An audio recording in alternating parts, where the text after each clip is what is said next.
Computer GK के one liner questions के साथ एक बार फिर से आपका स्वागत करते हैं आपके अपने YouTube channel study indication GK में 200 वन लाइनर कंप्यूटर के मोस्ट इंपॉर्टेंट क्वेश्चंस का ये वीडियो नंबर 4 है, यानी पार्ट नंबर 4 आप कह सकते हैं। बाकी के तीनों पार्ट्स की लिंक डिस्क्रिप्शन बॉक्स में है, वहाँ से जाके आप और उन वीडियोज़ को भी देख लीजिएगा। उनमें भी आपको मोस्ट इंपॉर्टेंट क्वेश्चंस यानी मोस्ट इंपॉर्टेंट पॉइंट्स आपको नज़र आएंगे जो कि सभी प्रतियोगी परीक्षाओं के लिए महत्वपूर्ण हैं। तो आइए आज की वीडियो को करते हैं स्टार्ट। चैनल पर नए हैं तो सब्सक्राइब कीजिएगा, वीडियो पसंद आएगा तो लाइक ज़रूर कीजिएगा।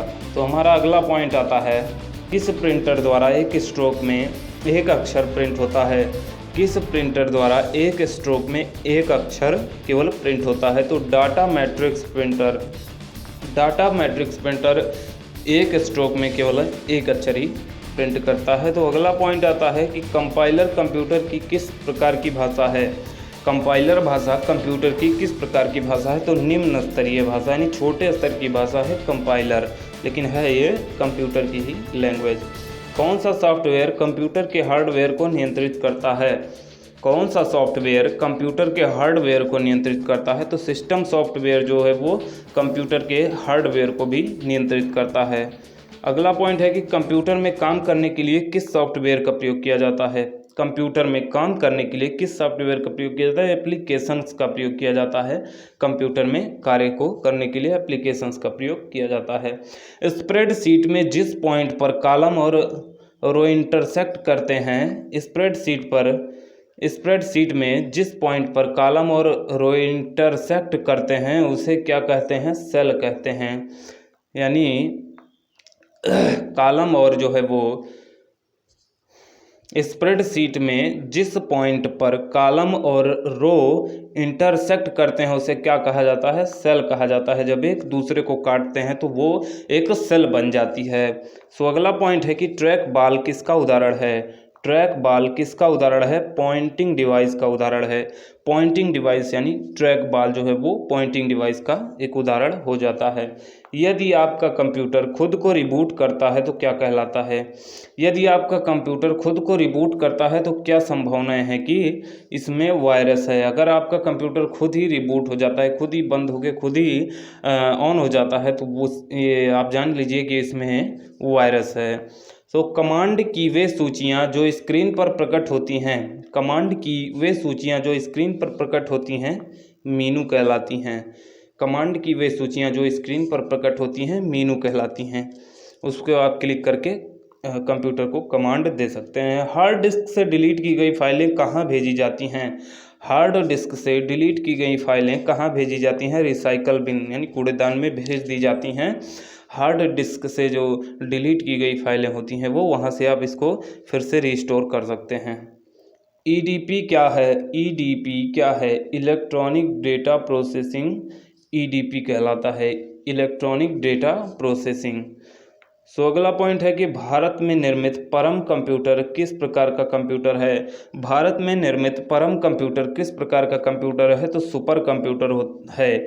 जो भारत में निर्मित परम कंप्यूटर है वो सुपर कंप्यूटर है। और माइक्रो प्रोसेसर किस पीढ़ी का कंप्यूटर है। तो माइक्रो प्रोसेसर चतुर्थ पीढ़ी का कंप्यूटर है। कीबोर्ड में फंक्शन की कितनी संख्या होती है। कीबोर्ड में फंक्शन की कितनी संख्या होती है। तो 12 संख्या होती है। F1 F2 से 12 तक होती है वो फंक्शन कीज होती हैं और कीबोर्ड में इनकी संख्या 12 होती है। सो अगला पॉइंट आता है कि कंप्यूटर से पढ़े जाने वाला अलग अलग लंबाई चौड़ाई की लाइनों को वाले कोड को कहते हैं। कहा कंप्यूटर से पढ़े जाने वाले अलग अलग लंबाई चौड़ाई की लाइनों को क्या कहते हैं, बार कोड कहते हैं।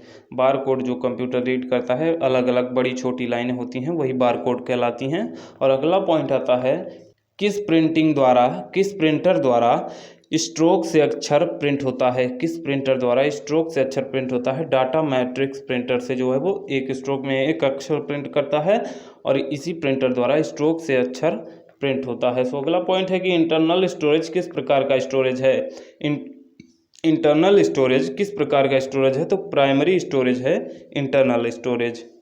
सो अगला पॉइंट है कि सेल फोन में किस प्रकार के स्टोरेज डिवाइसों का उपयोग किया जाता है। तो सेल फोन में फ्लैश स्टोरेज डिवाइसों का उपयोग किया जाता है।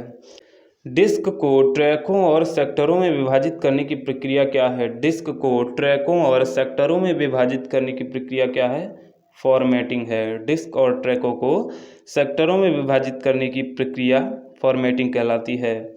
रैम वोलाटाइल मेमोरी है। रैम वोलाटाइल मेमोरी है क्योंकि डाटा रिटर्न करने के लिए इसे सतत पावर सप्लाई की ज़रूरत होती है। रैम वोलाटाइल मेमोरी है क्योंकि डाटा को रिटर्न करने के लिए इसे सतत पावर सप्लाई की ज़रूरत होती है। प्रोग्राम का सेट जो निर्माण के समय कंप्यूटर को रीड ओनली मेमोरी में प्री इंस्टॉलर होता है।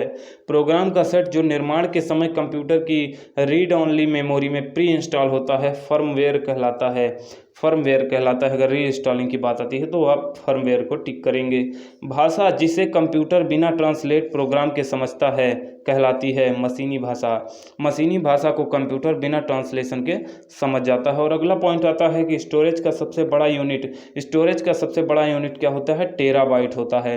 टेराबाइट जो है वो स्टोरेज की सबसे बड़ी यूनिट होती है। जीबी यानी गीगाबाइट हो जाता है और टेराबाइट जो है वही सबसे बड़ी यूनिट है किसी चीज़ को स्टोर करने की। 8 लगातार बिटों की सीरीज क्या कहलाती है?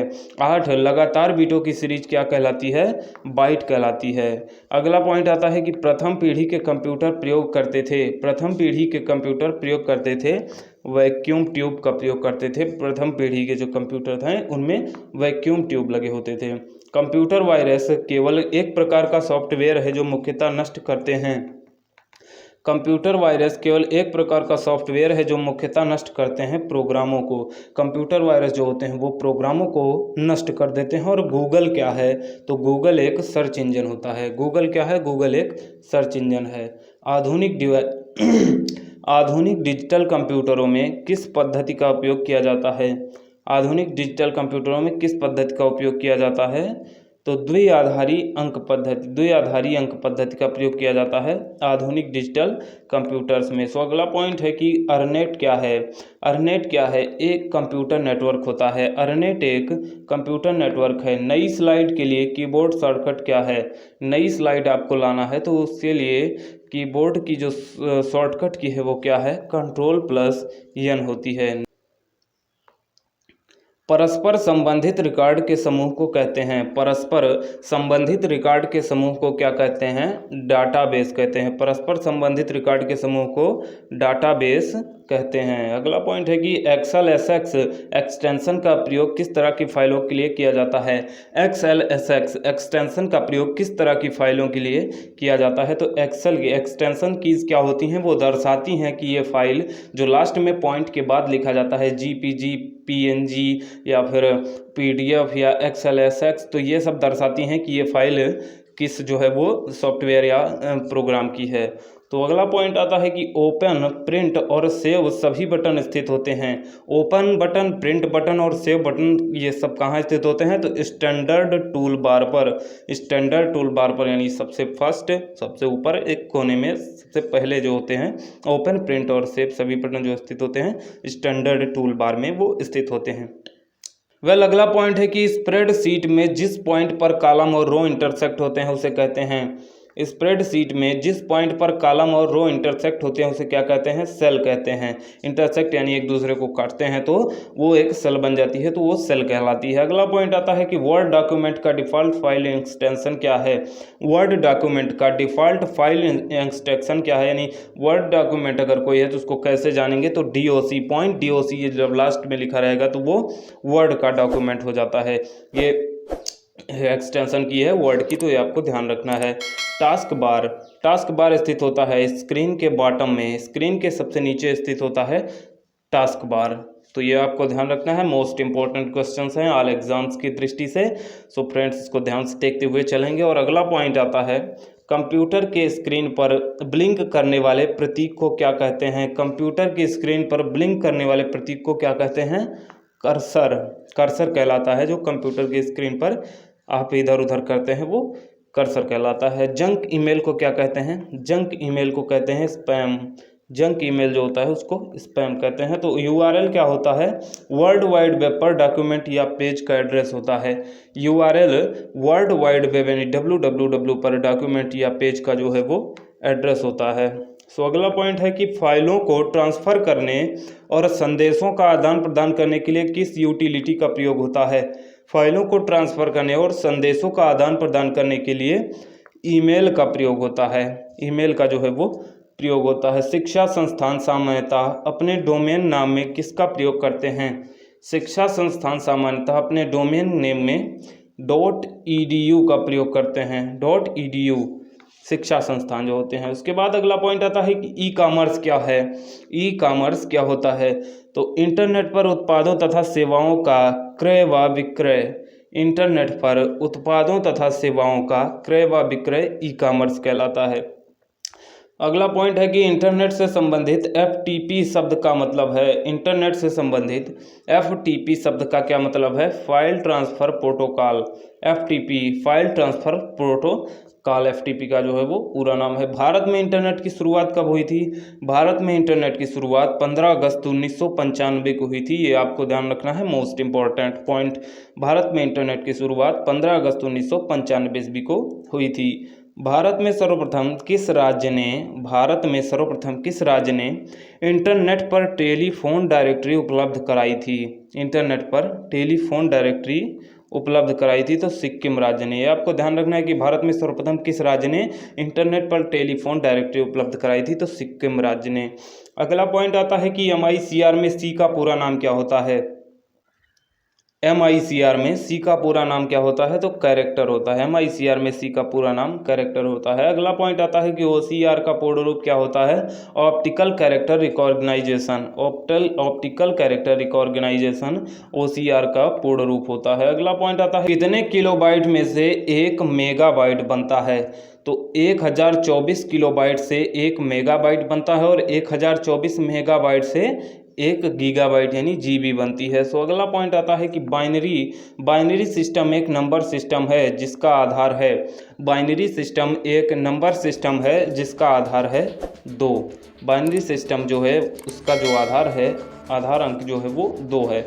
ASCII में कैरेक्टर निर्मित किए जाते हैं। ASCII में कैरेक्टर कितने निर्मित किए जा सकते हैं, 256 कैरेक्टर निर्मित किए जाते हैं। अगला और वीडियो का लास्ट पॉइंट है कि वर्चुअल मेमोरी क्या होती है। वर्चुअल मेमोरी क्या होती है, हार्ड डिस्क की मेमोरी जिसे CPU एक्सटेंडेड रैम की तरह प्रयोग करता है। वर्चुअल मेमोरी क्या कहलाती है, हार्ड डिस्क की मेमोरी होती है जिसे CPU एक्सटेंडेड रैम की तरह प्रयोग करता है। सो वर्चुअल मेमोरी कहलाती है, यानी वो जो है रहती है, काम आने पर उसका इस्तेमाल कंप्यूटर जो है वो CPU करता है। सो बस आज की वीडियो में टॉप 200 पॉइंट्स जो हैं वो समाप्त हो चुके हैं। बाकी के अदर तीनों पार्ट्स अगर आपने नहीं देखे तो ज़रूर देख लीजिएगा। Most important points, all exam important, यानी सभी प्रतियोगी परीक्षाओं को देखते हुए मोस्ट इम्पॉर्टेंट पॉइंट्स को जो है इन वीडियो में रखा गया है।